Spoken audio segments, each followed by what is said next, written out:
सफलता कुनै संयोग मात्र होइन, यो त सङ्घर्ष, धैर्यता र निरन्तर मेहनतको परिणाम हो।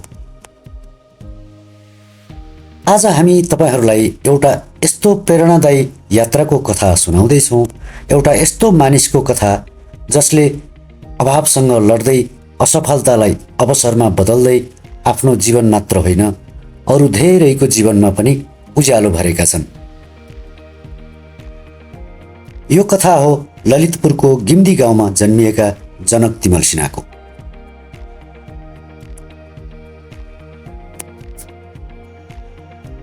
गिम्दी गाउँमा जन्मिएका जनक तिमल सिन्हाले सानैदेखि जीवनका कठिनाइहरू नजिकबाट देखे। पढाइ पुरा नहुँदै भविष्यको खोजीमा उनी काठमाडौँ छिरे। मनमा थियो केही गरौँ, परिवारलाई राम्रो जीवन दिउँ, तर सहरले उनलाई सजिलै अवसर दिएन।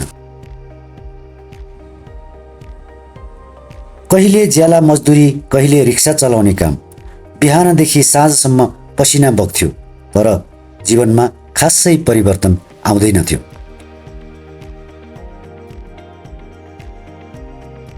यही क्रममा उनले गाडी चलाउन सिके, लाइसेन्स पनि बनाए।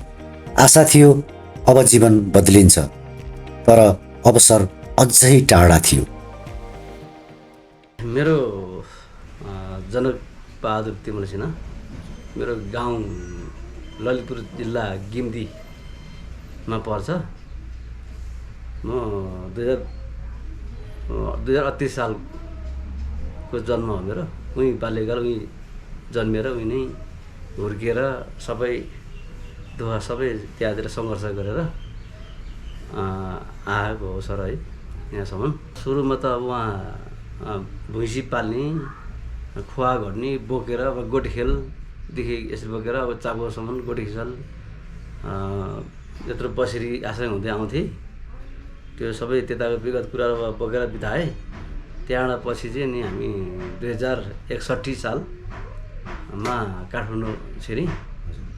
काठमाडौँ आएपछि उता सरसर हामी बालाजु पुग्यौँ। त्यहाँबाट चाहिँ नि अब हामीले कामको सिलसिला खोज्दै हिँड्यो। हिँड्दाखेरि कुनै पनि कामहरू चाहिँ कोही घरि कुली काम जस्तै भारी बोक्ने, रिक्सा चलाउनेदेखि लिएर हरेक कुराहरू गरियो। त्यसपछि रिक्सा सुरुवात त रिक्साबाटै सुरु भएको। रिक्सा चलाइसकेपछि पछि गाडी सिक्यो। गाडी सिकेपछि गाडी मतलब लाइसेन्स निकाल्यो। लाइसेन्स निकालेर 2066 सालमा विदेश भ्रमण गर्यो।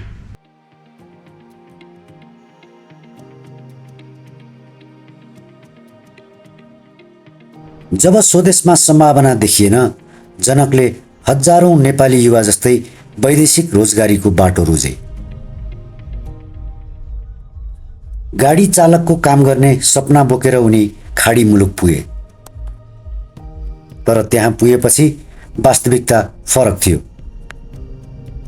चालकको काम होइन, लेबरको काम गर्नु पर्यो। चर्को घाम, कठिन श्रम र अपमानका बीच बितेका दिनहरूले उनको मन भतभती पोल्थ्यो। 5-6 महिनासम्म सङ्घर्ष गरे, तर एक दिन उनले निर्णय गरे, योभन्दा त आफ्नै देशमा सङ्घर्ष गर्छु। यही अनुरूप उनी स्वदेश फर्किए। दुबई 6 महिना मुस्किल टिकेर अब लेबरमै पार्दै अब गाडीमा गयो नभएपछि म यता आउने कोसिस गरेँ। नेपाल फर्किनलाई मैले 6 महिनासम्म दुःख गरेर पसिना धारा कमाएर अब एकदम 55-56 डिग्री घाममा बसेर धन्न गाह्रो पऱ्यो।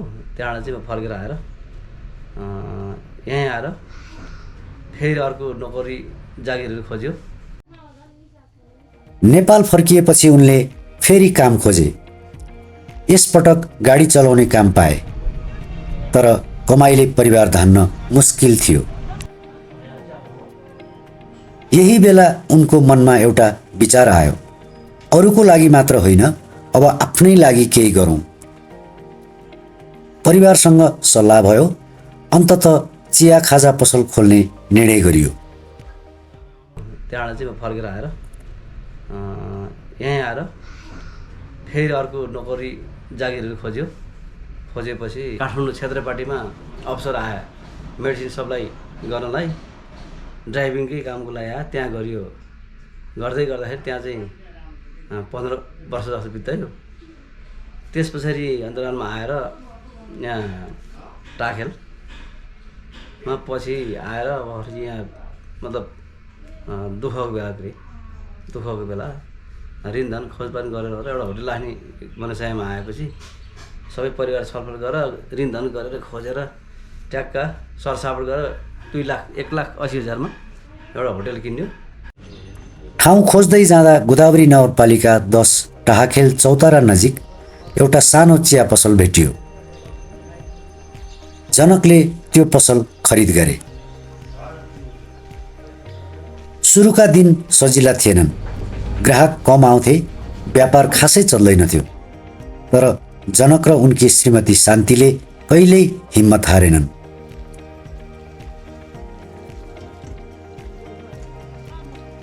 दिन रातको मेहनत, मिठो व्यवहार, सफा खाना र सेवाप्रतिको इमान्दारिताले बिस्तारै ग्राहकहरूको मन जित्न थाल्यो। एउटा सटरमा सीमित चिया पसल आज 4वटा सटरमा फैलिएको छ। जेनिस खाजा घर आज टाहाखेल क्षेत्रकै परिचित नाम बनेको छ। यस सफलतामा जनककी जीवनसाथी शान्तिको योगदान पनि उत्तिकै महत्त्वपूर्ण छ। दुवैले काँधमा काँध मिलाएर व्यवसायलाई यहाँसम्म पुर्याएका छन्। नाम चाहिँ शान्ति तिमल सिन्हा, प्राइभेट अब जागिर खाथ्यो बुढाबुढीले नै। अनि त्यसै गरी हामीले चाहिँ जुन 2टा छोरी छ मेरो, नानीहरू पनि 2जनाको पढाइ सिद्धिसकेको थियो। त्यसैले हामी अब हाम्रो 5जना परिवार हामीले मिलेर बरु अर्काको जागिर खानुभन्दा, अर्काको भनाइ खानुभन्दा हामी आफै सक्षम छौँ, काम गरे खान सक्छौँ र हामीले एउटा सानो तिनो चिया पसल खोलौँ भनेर हामीले चाहिँ घर सल्लाह गऱ्यौँ। अनि त्यसै गरी यो घर सल्लाह गरेपछि चाहिँ हाम्रो टार्गेट के थियो भने हामी 3जना, 2टा छोरी र म, अनि 3जना भएर पसल चलाउने। अनि मेरो श्रीमान चाहिँ जुन जागिर खाँदै हुनुहुन्थ्यो, उहाँको जागिर राम्रो पनि थियो र खाँदै पनि हुनुहुन्थ्यो। अनि त्यसैले उहाँले चाहिँ जागिर खाँदै गर्नुभयो। अनि पसल चलाएको 6-7 महिनापछि लगभग हामीले पसल चलाउँदै सानो सटर थियो। अनि हाम्रो टार्गेट चाहिँ थोरै पैसा कमाउने, मात्र 1000 रुपियाँ दिनको व्यापार होस् भन्ने हामीले इच्छा थियो। त्यत्रो ठुलो सोच पनि हामीले राखेको थिएनौँ। तर आज हामीलाई सोचे जस्तो भएको छ, हामीले नसोचेको कुरा भएको छ। आज हामीले काम गर्दा गर्दै अनि श्रीमानले पनि जागिर छोड्नुपर्ने भयो। पसलमा पनि हामीले काम गर्दा गर्दै हामी आफूले नभ्याएर अनि त्यसै गरी हामी परिवार सबै मिलेर 4जना परिवार मिलेर एउटै पसलमा हामीले काम गर्न थाल्यौँ। अनि त्यसो गर्दा गर्दै हामीले काम गर्दा गर्दै 6-7 महिना पछि फेरि हामीले स्टाफ पनि राख्न। सफलतासँगै जनकका सपना पनि बढ्दै गए। उनले 2वटा गाडी खरिद गरेर रिजर्भ सेवा सञ्चालन गर्न थाले।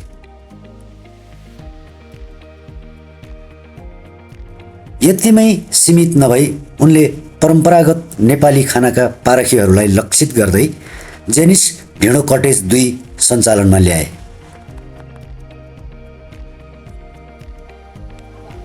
आज सहरका विभिन्न ठाउँबाट मानिसहरू विशेष रूपमा ढिँडो खान यहाँ आउने गर्छन्।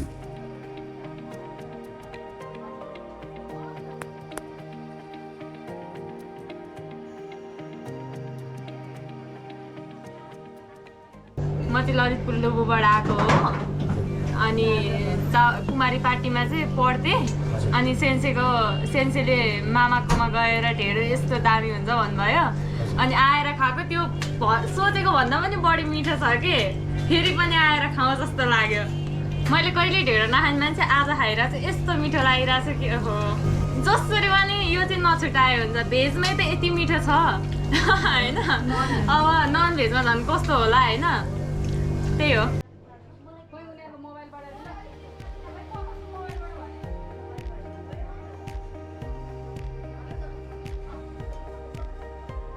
कन्सल्टेन्सीको मान्छेहरू मिलेर आज शनिबार चाहिँ हामी कतै घुम्न जाऊँ भनेर चाहिँ यता आएको र हामी आउँदा लेले घुम्न जान लाग्थ्यो। आउँदा यहाँनिर चाहिँ हामीले चाहिँ जेनिस ढेँडो कटेज देखेँ अनि त्योदेखि ढेँडो खाइदिउँ न त आज सबैजना भनेर ढेँडो खान आएको। यहाँको ढेँडो चाहिँ सोचाभन्दा धेरै मिठो छ। हामीले चाहिँ ढेँडोमा चाहिँ कोदो पापड अनि मकै सबै मिक्स गरेर खाएको। मैले सोचाभन्दा एकदमै मिठो छ। मलाई चाहिँ लास्टै मिठो लाग्यो। हजुरहरू पनि कतै सुनसान ठाउँमा अलिक चिसो ठाउँमा ढेँडो खाएर साथीहरूसँग रमाइलो गर्नु छ भने चाहिँ जेनिस ढेँडो कटेज चाहिँ सम्झिनु होला है।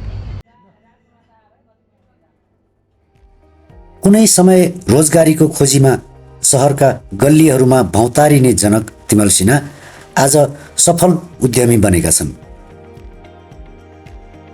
आफ्नो परिवारको भविष्य निर्माण मात्र होइन, उनले अहिले 10 जनाभन्दा बढी मानिसलाई रोजगारी दिएका छन्।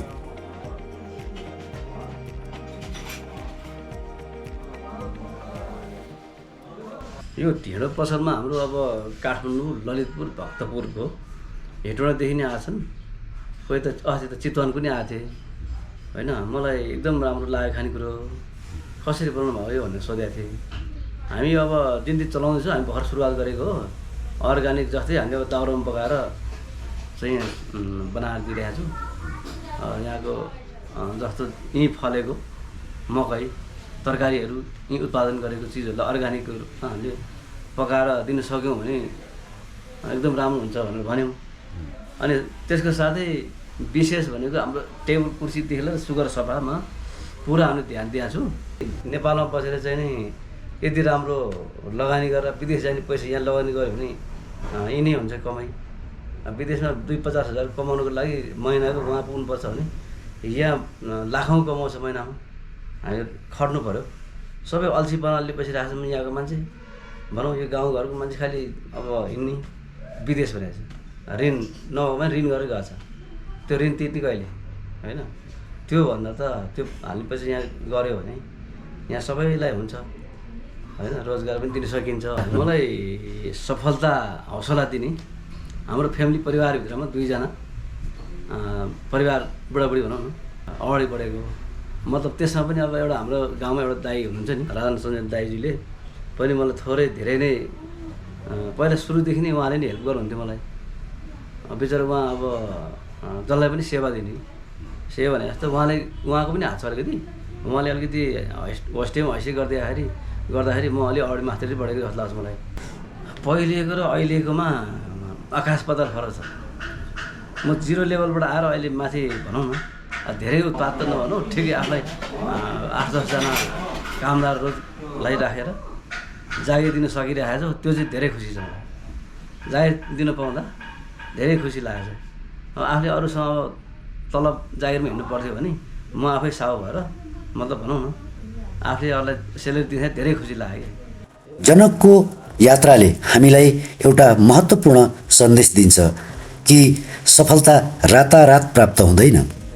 सङ्घर्ष, धैर्यता, इमान्दार मेहनत र कहिल्यै हार नमान्ने आत्मविश्वासले असम्भव जस्तो देखिने सपनालाई पनि वास्तविकतामा बदल्न सकिन्छ।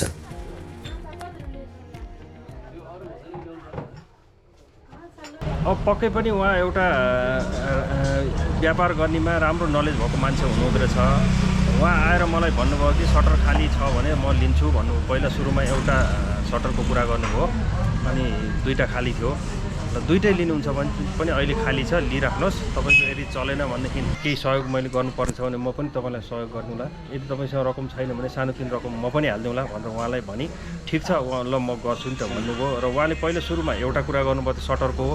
त्यसपछि मैले 2टाले पनि खाली छ अहिले लिइराख्नुहोस् भने र 3टा लिनुभयो र अहिले 4वटा सटर छ, 4वटा उहाँले लिनुभएको छ र उहाँ यो व्यापारमा सफल हुनुभएको छ। नेपालमा पनि दुःख गरे पैसा कमाउनु पाइन्छ। आफ्नो पसिना बगायो भने जहाँ पनि पाइन्छ। हामीले बिरुवा रोपेपछि उम्रिन्छ। रोप्न परे पहिला डराउनु भएन, निरन्तर मिहिनेत गर्नु पऱ्यो, काम सङ्घर्ष दुःख गर्नु पऱ्यो। दुःख गरेपछि एकदम सुख हुन्छ। अहिले हामीले 2टा होटल बनाएका छौँ, जेनिस घर, खाजा घर। जुन नाम छ अनि यसै गरी ढिरो कटेज लोकल खाना खान पाइने यहाँ चाहिँ जीवन बदलेकै छ पहिलाको भन्दा राम्रो छ जे होस् अहिले सोच विचार अब 2-4 पैसा अहिले अरूलाई पहिला आफूले माग्नु पर्थ्यो भने अहिले अरूलाई दिन पाएको छ अनि भाइ बहिनीहरूलाई काम दिन पाएको छ त्यो नि धेरै ठुलो कुरा लाग्छ मलाई खुसी लाग्छ। आज जेनिस खाजा घर र जेनिस ढिँडो कटेजको सफलताभित्र लुकेको छ एउटा साधारण मानिसको असाधारण सङ्घर्षको कथा।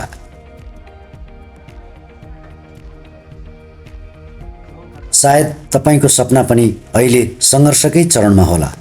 याद राख्नुहोस्, कठिनाइ अन्त्य होइन, सफलताको सुरुवात पनि हुन सक्छ। सङ्घर्षबाट सफलतासम्मको यो प्रेरणादायी यात्राका लागि जनक तिमल सिन्हा र शान्ति तिमल सिन्हा दम्पतिलाई हार्दिक शुभकामना।